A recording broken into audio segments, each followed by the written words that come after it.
Well, hello. I'm Mark Pikert, editor-in-chief of The Gay Goods, and you are tuned into The Gay Goodies, where I'm extremely underdressed, as opposed to my usual very elegant silhouette. But you can't blame me. It's August in New York City, and the two guys that I have today are so hot that I am wearing a tank top, and you can't see it, but there's nothing on underneath it. So let's bring on the one and only, well, the two and only, Rick and Griff. Thank you. Hi. I think maybe we should start this off with you standing up and proving that you don't have anything on down there. I mean, I will say, I like that I had the, I will say I do have shorts, but they are 4-inch inseams. So, Good depending on... Steel, that's our favorite company. Oh, yeah. For shorts. No, as always, every episode of The Gay Goodies is sponsored by Chubby's Shorts. Chubby's, for the men who care. We love them too, and we love their 4-inch inseams. Oh, okay. 5-inch inseams. Nobody sponsors this. I just like to toss in brands that I really love, just hoping. One day it'll work. Guys, you, I think possibly more than a lot of the people using OnlyFans have had a very busy week because you have kind of become the de facto spokespeople for gay content creators on OnlyFans. I guess I didn't realize it really until all of this started to happen, that somehow we were the gay godfathers of OnlyFans, and the amount of people who were panicking and calling and texting and asking us what we were going to do. I was like, guys, can you give me a day to figure out what we're going to do? Let me get my house in order first. I'm happy to give you advice, but can I figure it out first? Come on.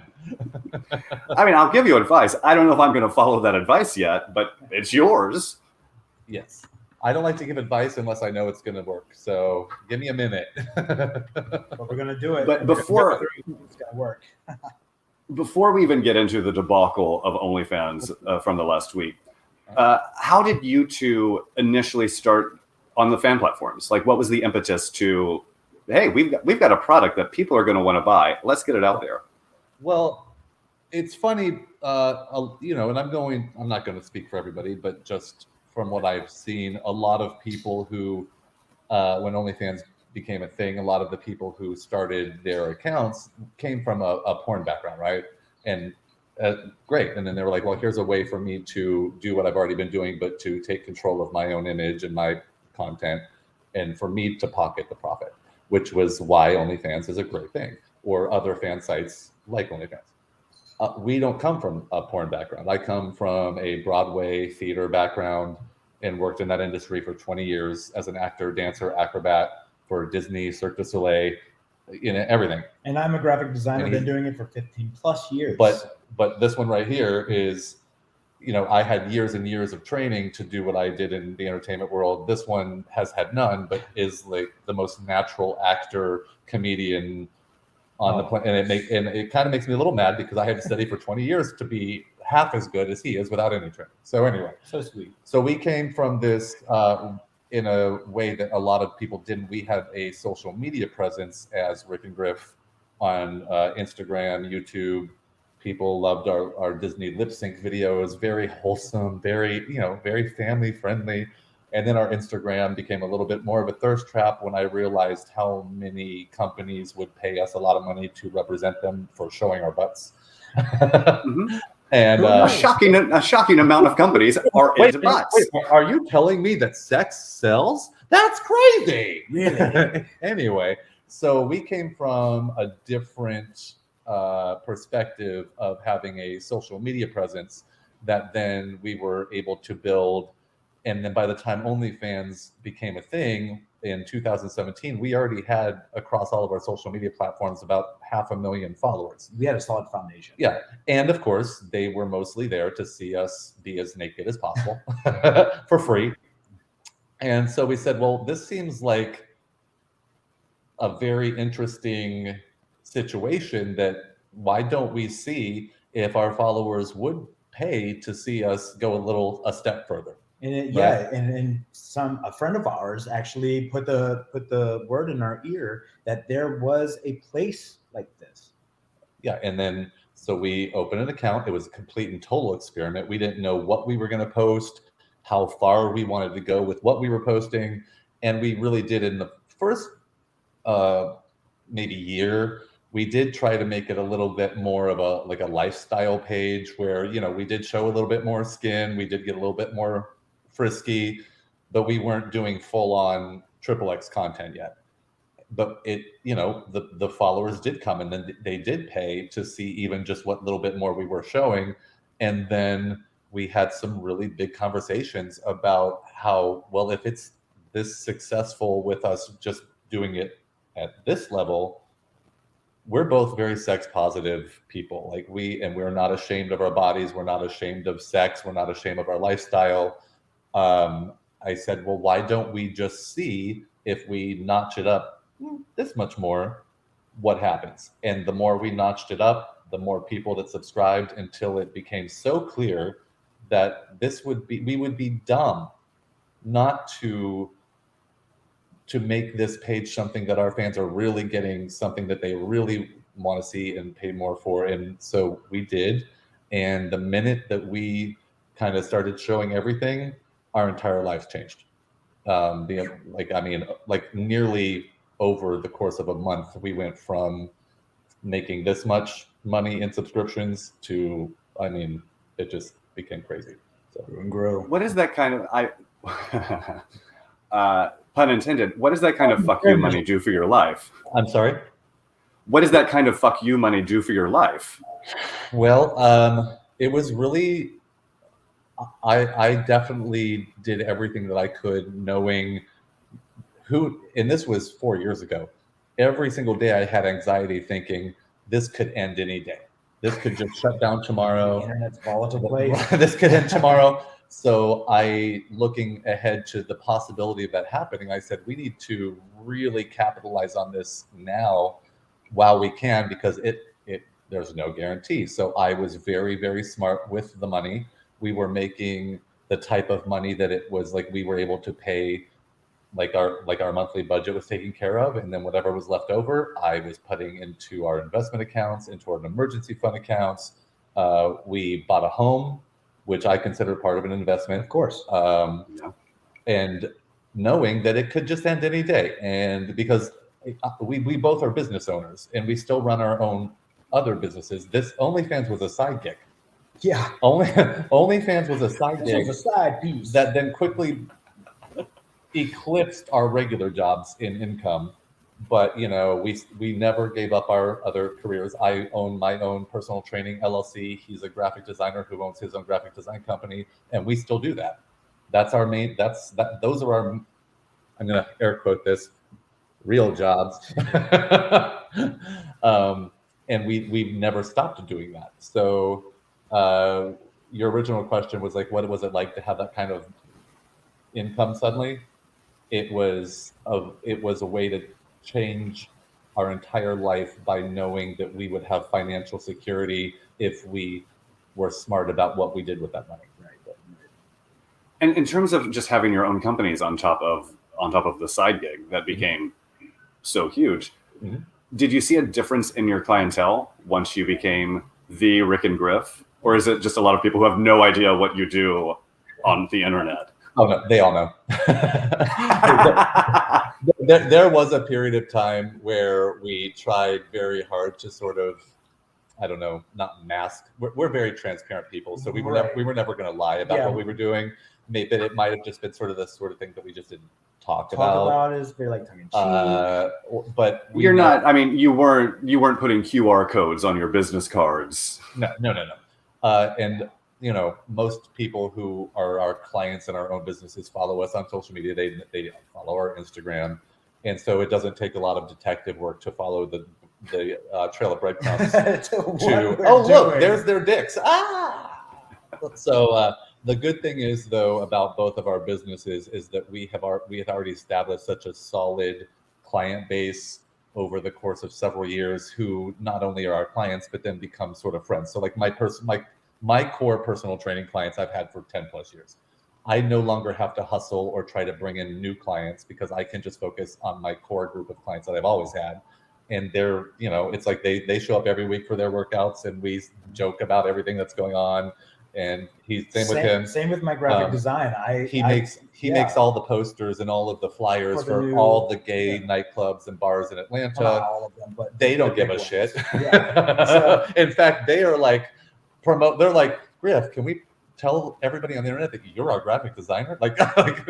Because knowing that Griff will bring, that's our client base, gay community. The community brings it all together, and it's My favorite is, though, I have these, I think 5. They're basically housewives, like from Buckhead, Atlanta. They're all moms. They have, they're all in their 50s. I've been training them since 2011. So, I'm sorry, they're all in their early 30s. There you go. Sorry. No, I hope they don't watch this. Cut. No, but that is my demographic, is women in their 50s in suburban Atlanta. So I train them 3 times a week at 10:30 on Mondays, Wednesdays, and Fridays for 10 years now. They show up and they get the biggest kick out of the fact that we have our own dildos molded out of our dicks. They're like, "Can we see one?" And I'm like, "Absolutely not. No, stop. No. Push-ups. Do push-ups." So it's been our regular jobs have not taken any sort of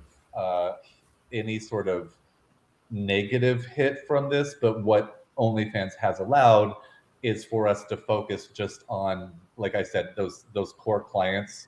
We're not in a position that we used to be in prior to OnlyFans, where we're constantly hustling, trying to come up with new clientele.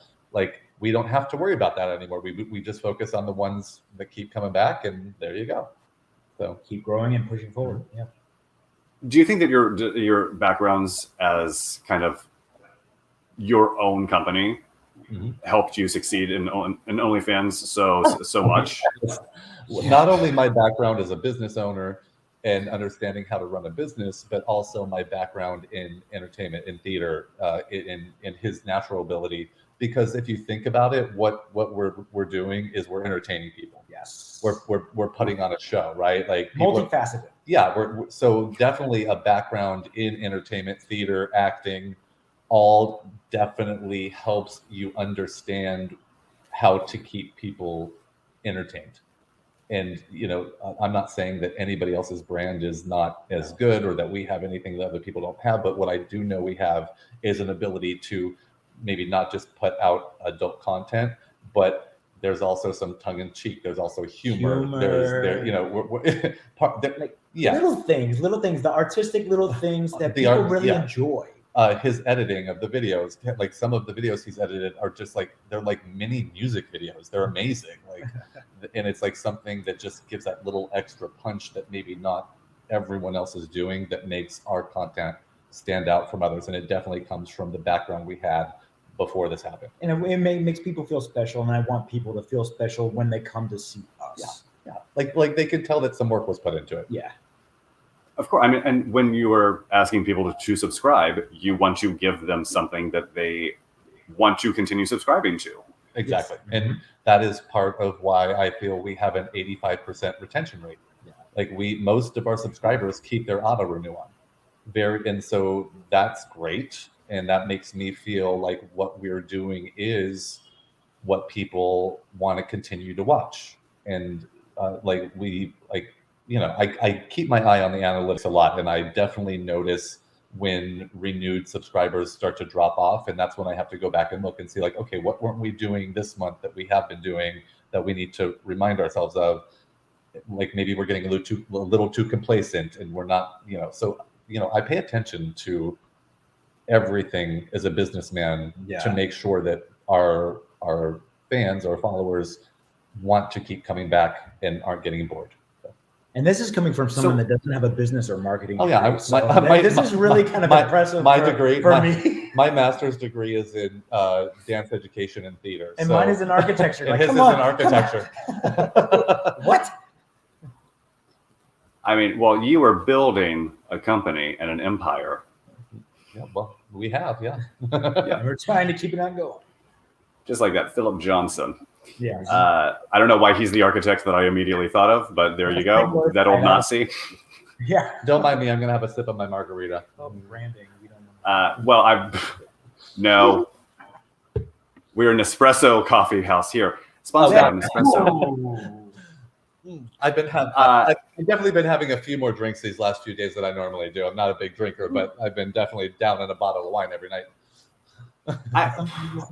Is that something that most people don't do every night? I'm so confused. Yeah, well, I'm true. No judgment to people who drink wine every night. It's just not my normal thing. But boy, oh boy.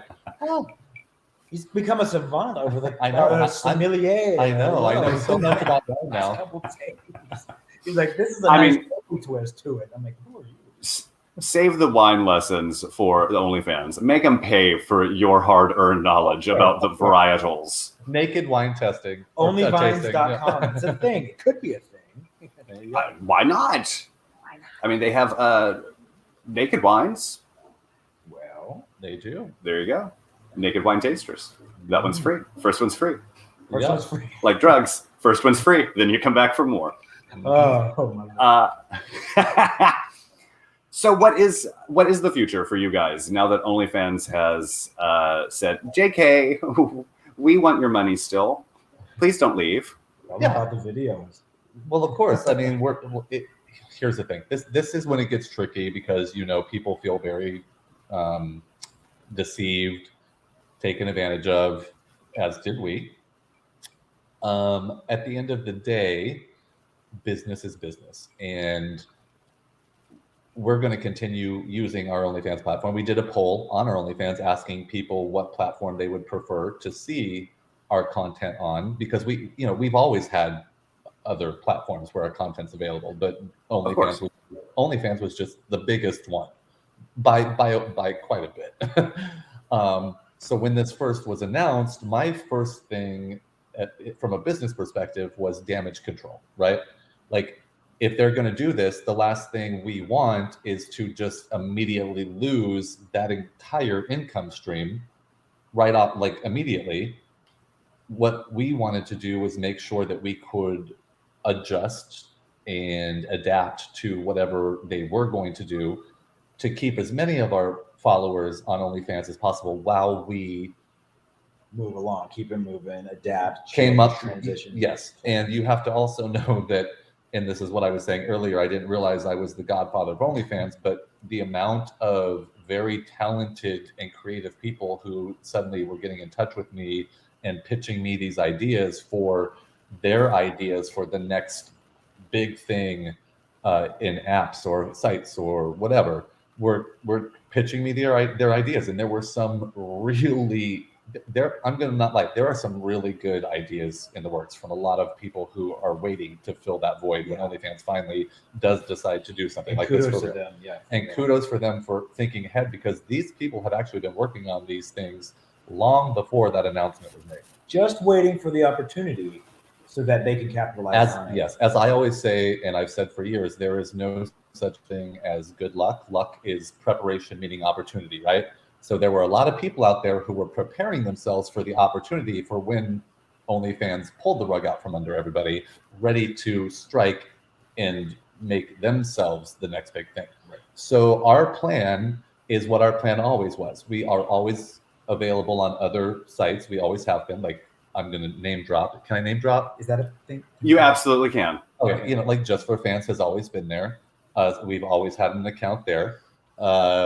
We've recently started an account on Fansly, which I actually it's like a clone of OnlyFans, honestly. Really, and there's actually some features on there that I frankly think are better than OnlyFans. So, sorry, OnlyFans, but it's true. No, I don't apologize to OnlyFans. Yeah, I don't think you have to apologize to OnlyFans. Great comment. But then we also have a very, very talented web designer who has a lot of friends that do this, who he has worked and done really great work with, like the big boys like Google and Amazon, who got in touch with us and several of the other top creators and was like, you know what they're doing to y'all is fucked up. And I really want to like give you guys something in the short term that I can create for you to have as a safety net. And he is now developing personal websites for a lot of the top creators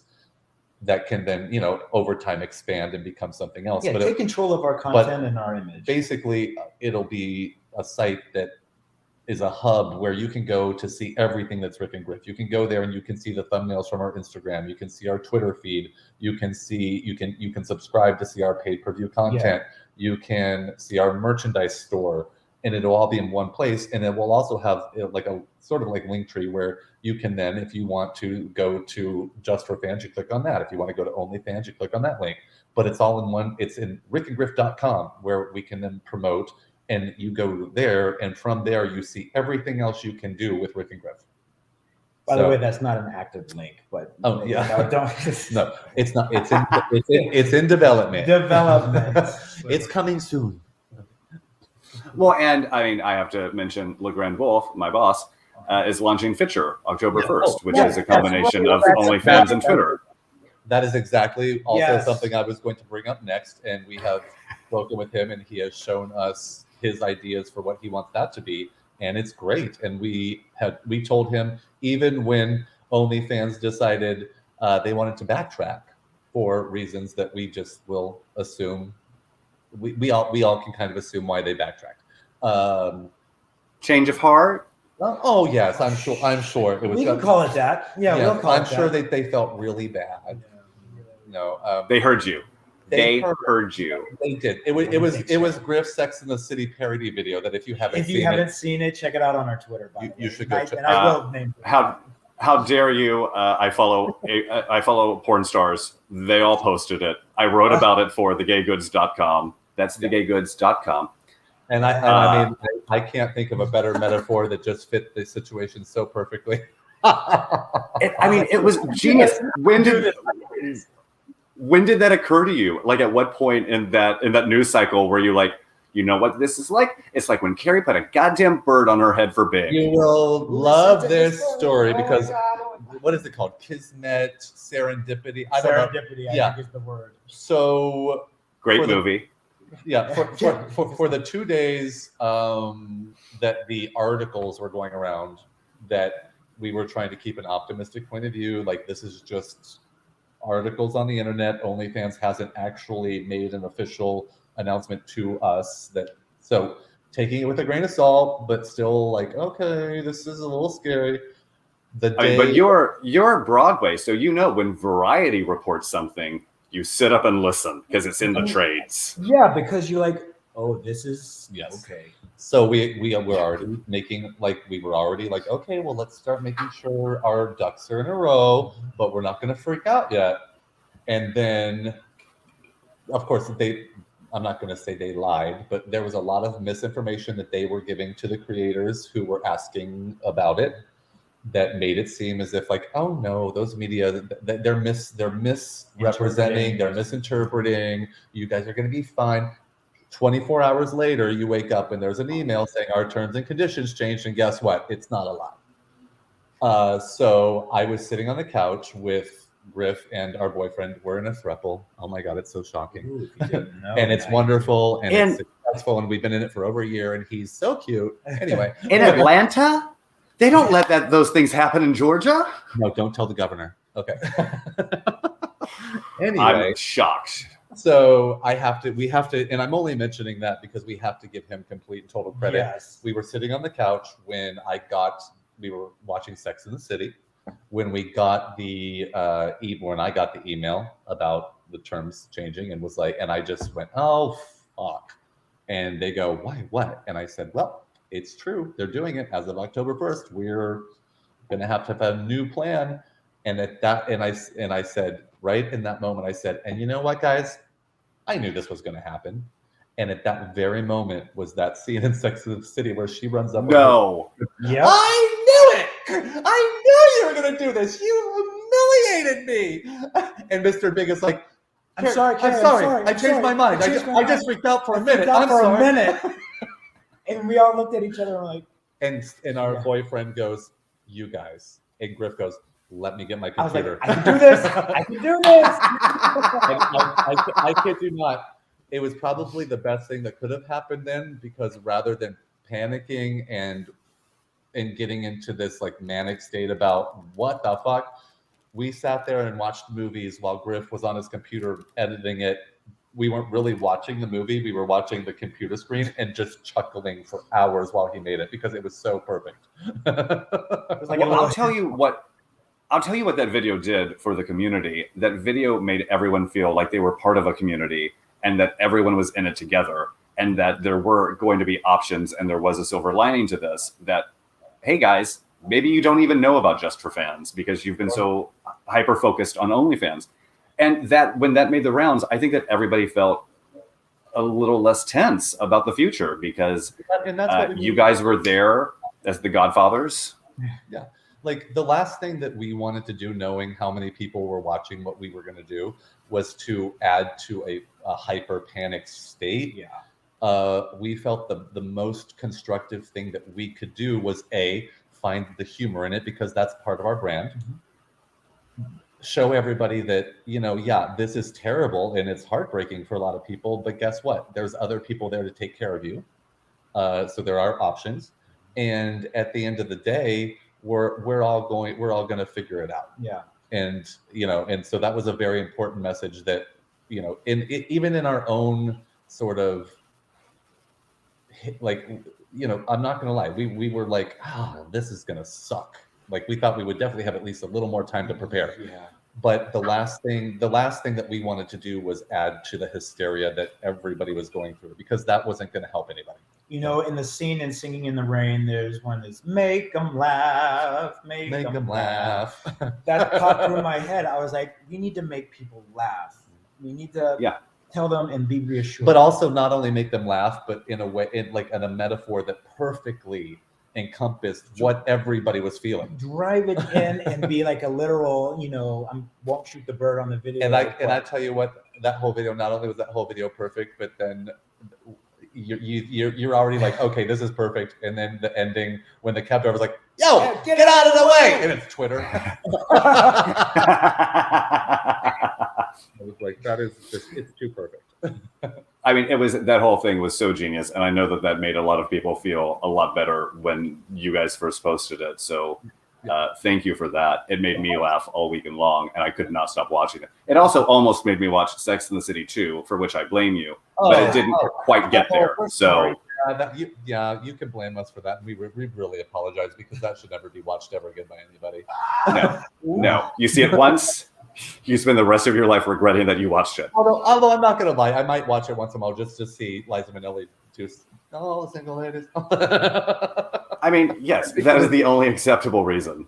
I mean, I have a slightly more serious question, but I really want to get your take on it before we have to wrap up. In the wake of OnlyFans, suddenly all of the other fan platforms are like, hey guys, actually, we ran the numbers. We can give you a bigger payout. We can match OnlyFans payout. We had no idea. Does that change? What does that mean for you guys? Like, is that an exciting thing for you guys? Is that a little bit of a, well, we'll see? I've never had a problem giving a company a payout if the work that they're putting into it makes our site more successful, easier to use, technical support, customer support, et cetera, et cetera, et cetera. That being said, when there are other companies who are taking really big payouts, but then there's constant technical issues or no customer support, or I'm not going to get into more details than that, but I think it was a very smart idea for a lot of companies to take a second look at how much of a percentage they were taking when the creators are doing all the publicity, all of the advertising. Yes. Especially on OnlyFans, like they're not promoting us. They're not letting people explore to find us. Never once did we hear a drop. Or every single fan or follower that subscribes to our OnlyFans page comes from our promotions, our advertising. Yeah. But I do appreciate, and I don't mind paying a 20% commission because they have, and I'm going to give them a shout out. They deserve it. Over the course of the years, they have really streamlined their platform. Their interface works great. They have introduced a lot of new assets to it that I think make it a great site. And so I don't mind them taking a cut. I think, though, as time goes on and the competitions start to arise, I think a lot of these platforms are going to realize they're probably going to have to take less of a cut, because there are going to be options for people to go to where they're not going to take 20 or 30%. They're going to take 10%. And and I think a 10%, and I also think that it should be on a sliding scale. I think people who are bringing in big numbers and a large amount of money, they maybe get a different percentage. It's an incentivized type of situation, But that's up for conversation, But at the end of the day, I understand that if we were running our own website, the amount of work and money it would take for us alone to manage it, and frankly, we don't have a lot of extra time to be the ones taking care of tech support, customer support, taking care of legal problems. So yeah, there is that. I look at the percentage that these sites keep as a convenience fee, frankly. So yep. Well, as we wrap up, for people who are watching who are maybe looking at other fan platforms or maybe looking to migrate or to launch their own, what are some of the things that they should be asking themselves as they look at the different options out there? What are the key indicators that this is going to be a good home for their content? How easy is the site to navigate for not only the creators, but for the fans? Yep. Is it attractive? I like to think of it as like, I have always I'm not a drag queen, and I love drag queens. And You're not? No. Oh my God. I know. Don't tell anybody. You can catch me on season 27 of RuPaul's Drag Race in about 8 years. Okay. Welcome to the stage, Jerry Atrick. That was an old age joke. Anyway, he is funnier than you. Anyway, back to what I was saying. Even though I don't wear makeup or buy makeup, I have always loved walking into a MAC store because it's just so pretty, and it's all so uniform and sleek and clean, and it's like walking into a candy store and you're just like, oh, all the pretty things, and it all looks so good. It's continuity and branding. Yeah. So my first thing is you go onto a site, you want it to be like walking into a MAC store, and it's just it all looks so good. It's boutique, and you feel like you're it's organized, and it's easy to maneuver for both the creators and for the fans. Yeah. My second point would be, how is their tech support? How is their customer support? Yes. If you have a problem, how quickly do you get an answer? Thirdly, how easy is it to interact with? How easy is it for the fans to directly interact with the creators? And such things like that. Also, what's the cut they're keeping, and do you feel like the money that they're keeping, or that they're keeping for their percentage, do you feel like they are putting it toward continuously improving the site, adding better features? Yeah, I mean, those are the things that I would look at for sure, 100%. Yeah. Well, I'm so delighted that the two of you were able to jump on today and talk to me. I mean, for no other reason, I'm so happy to get the origin story of the Sex and the City meme that shook the porn world. I mean, it couldn't have been any more well timed. That one was it was meant to be. Like, the universe said, you know what? I'll give you one. And yeah, it